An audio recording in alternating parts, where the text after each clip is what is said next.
The Toronto Raptors were forced to play 2 away games on back-to-back nights, this one against the Atlanta Hawks, and it showed. The Raptors looked like there was a lack of effort and a lot of fatigue, but what else went into this tough loss for the Raptors? Let's get into it.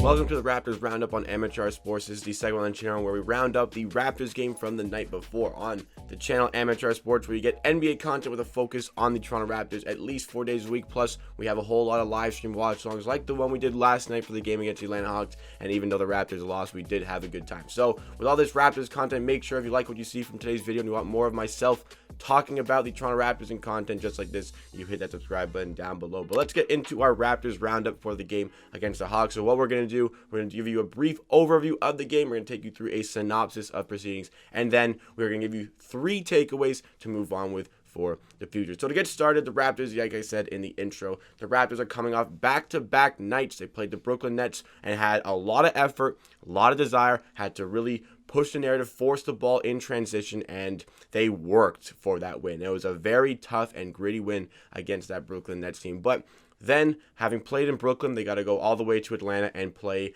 another game on the very next night. And it looked like the Raptors were fatigued at times. I don't like using that as an excuse because at the end of the day, you're there to play basketball and you got to play your hardest. But it did seem like effort and fatigue played a bit of a factor into the Toronto Raptors losing this one to the Atlanta Hawks. So let's get into our synopsis. In the first quarter, both teams started a little bit slow shooting from the field. The shots weren't falling, but I know that this Raptors team really matches up well against the Atlanta Hawks. You know, their guard play, their defense, and the guard play isn't formidable, and I thought the likes of Norman Powell, Fred VanVleet could take over. Fred VanVleet was coming off a pretty pathetic and poor performance against the Brooklyn Nets, and I thought he would be able to pick it up here against the Hawks. I thought we really needed him to have a good game on defense against Trey, but still be able to move the ball the other way and perform well on offense. I also thought that Pascal Siakam would get a lot of opportunities down low, even with Clint Capella knocking down the paint. I felt like, maybe Aaron Baines could stretch it out a little bit if he sits in the high post and gives Siakam some space, but Aaron Baines really didn't have that good of a game here. But Norman Powell consistently comes out of the gates hot, and he did that here as well. After the rough start for both teams,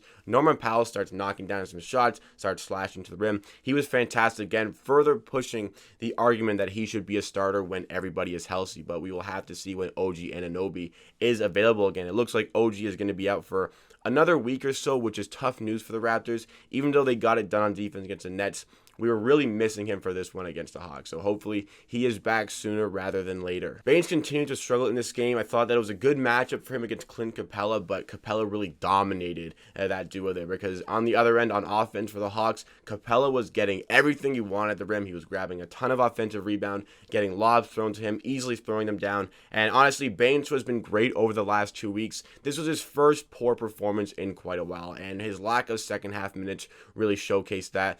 But the Raptors, despite, everything going wrong, despite the back-to-back, they were still up by 6 points at the end of the first quarter with a lot to look forward to. I was confident that the Raptors were going to win this game, but the second quarter is where the Hawks really started to take advantage of the Raptors' fatigue. Boucher, who came in off the bench in the second quarter, started having a great game. Boucher ended up putting up one of the best, if not the best, performance of his career. He was getting a lot of points in the paint, started hitting a couple threes, and was getting a lot of rebounds. It was great to see Chris Boucher kind of finding that early season form. He's trailed off a little bit in the last week or so, but started finding it again here. Hopefully he can make this his consistent level of play. But then in the second quarter, that fatigue really starts to hit. The Raptors stop running in transition. They afford a lot of good looks for this Atlanta Hawks offense. And, the guys were knocking down threes, but it was a lot of guys who don't typically knock down threes at a good rate, like Cam Reddish and Solomon Hill were knocking down a ton of threes in this second quarter, which put the Hawks in a very good position. And the Raptors, who weren't running in transition, were not closing out well enough on these three-point shooters. And even in a half-court defense set, the Raptors were not rotating well enough to close out on shooters,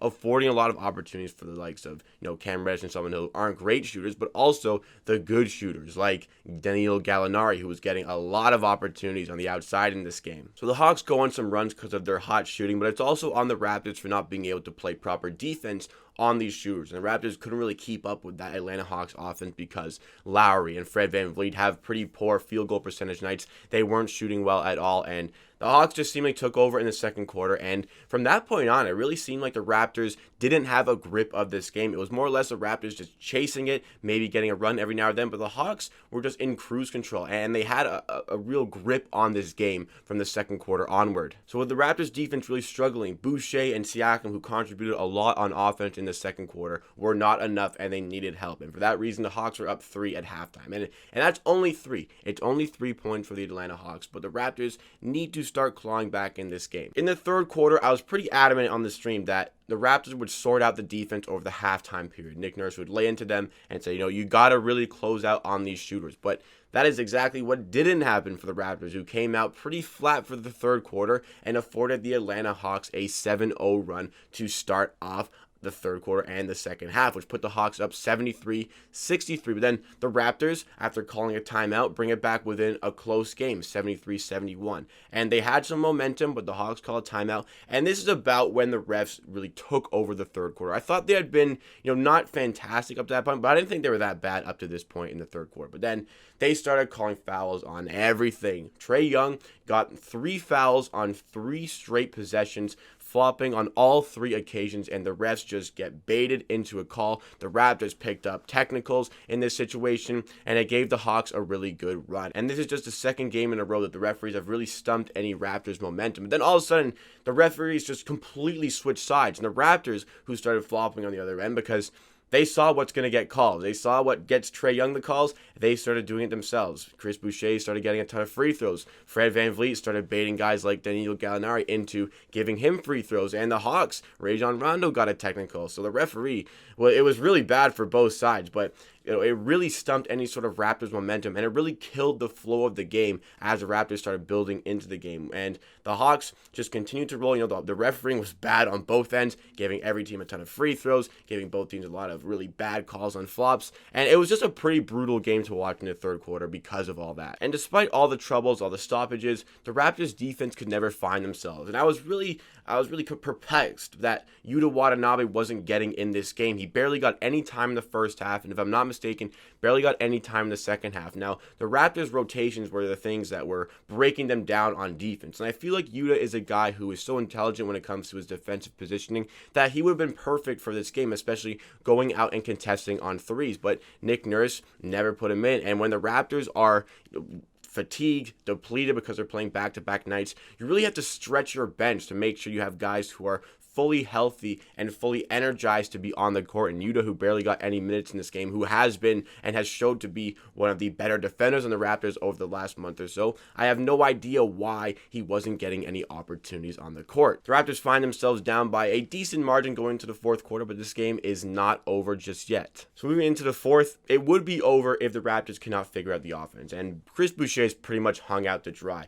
Lowry and Fred VanVleet continue to not be able to hit any shots, but Boucher is being so dominant that he's just catching all these offensive rebounds, putting up layups, getting a ton of free throws, but he is not getting any help from other players. Like Norman Powell had a pretty good night for himself, but really trailed off after his hot start. Seems to always start the game very well and, trail off a little bit, but Chris Boucher really needed more help from the other Raptors in this game. Siakam struggled to find room in the paint because of guys like Clint Capella and the Hawks collapsing the paint, and Boucher was still being able to dominate, but other Raptors could not contribute. Then on the other way, Gallinari and the Hawks were still hitting threes at will. They shot over 50% from 3 in this game, despite having taken nearly 40 attempts. They were hot from 3, but the Raptors have to look at themselves as well as a team who should have closed out, because this is not a fantastic three-point shooting team, but the Raptors weren't able to close out effectively enough and get on these Hawks shooters. Credit to the Hawks, though. They played great defense, and they hit their shooting opportunities all night. They stumped the Raptors and put up a ton of points. They had over 100 points by the end of the third quarter, and they rolled to victory, eventually extending that lead to a sizable margin by the end of the game.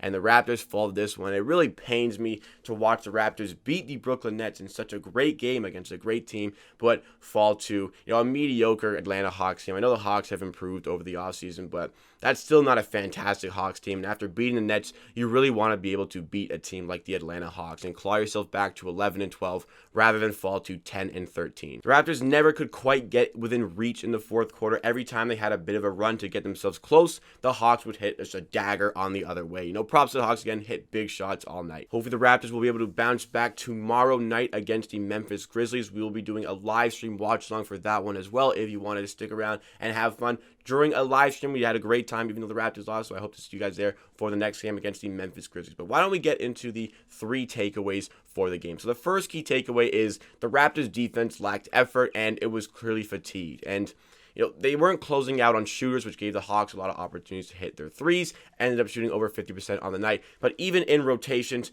weren't quite getting there. In transition, the Hawks were really pushing the ball quickly in transition, getting a lot of fast break opportunities. And the Raptors, I guess it's fatigue, but you still got to work hard when you're on the court. You got to take your day off today, and the Raptors just let the Hawks kind of go to town with those 3-pointers, and it needed to change. And I thought at halftime it really should have been addressed, but I don't think it quite was. It was just a couple plays where it was just too casual for my liking. Second key takeaway is that the Raptors are 0-3 when they have to play on back-to-back nights. So clearly fatigue is an issue, but the Raptors, who have a lot of pieces, a lot of depth on the bench, really need to stretch that bench to get guys who are more energized. And for instance, in this game, Yuta Watanabe barely played, even though he was pretty fresh, having not played a lot against the Nets. He really didn't play anything against the Hawks. So why wasn't he put in the second half as legs were tiring and people were not closing out effectively when Yuta Watanabe really thrives at closing out effectively and being, having a lot of movement in that rotation? I'm not sure why Nick Nurse sat him for so much of this game. Third key takeaway is that Fred VanVleet was inconsistent again. Having come off a 54-point night, ended up going 1 for 9 from 3 against the Nets, and he really struggled in this one as well. His field goal percentages were really poor over the last couple of nights, and we really need to see Fred just be more consistent with these numbers. He has those great nights, and he has those really bad nights. I want to see him just balance out at a certain point so you know what you're going to expect from Fred VanVleet every night. And also, he struggles to hit those big 3-pointers in the fourth quarter. Had one against the Brooklyn Nets, but I've been pretty critical all season of him for not being able to hit those shots on a consistent basis. I would like to see that improve. I know he's a great player, and I think that he's got an outside chance at being an all-star, but the consistency is what I want to see from him in the future. So what did you guys make of this Toronto Raptors game against the Atlanta Hawks? Do you agree with my points? Do you disagree? Let me know all of your thoughts and opinions in the comments down below. But that wraps it up for me for today. Thank you so much for watching. If you're still here, please like the video if you like, and subscribe to Amateur Sports for more videos just like this and watch along content as well. We have a lot of people in those watch alongs, and I'm sure you'd have a good time if you stuck around for those. But at the end of the day, I believe what I say. If you disagree, that is okay. We'll see you again next time for another video.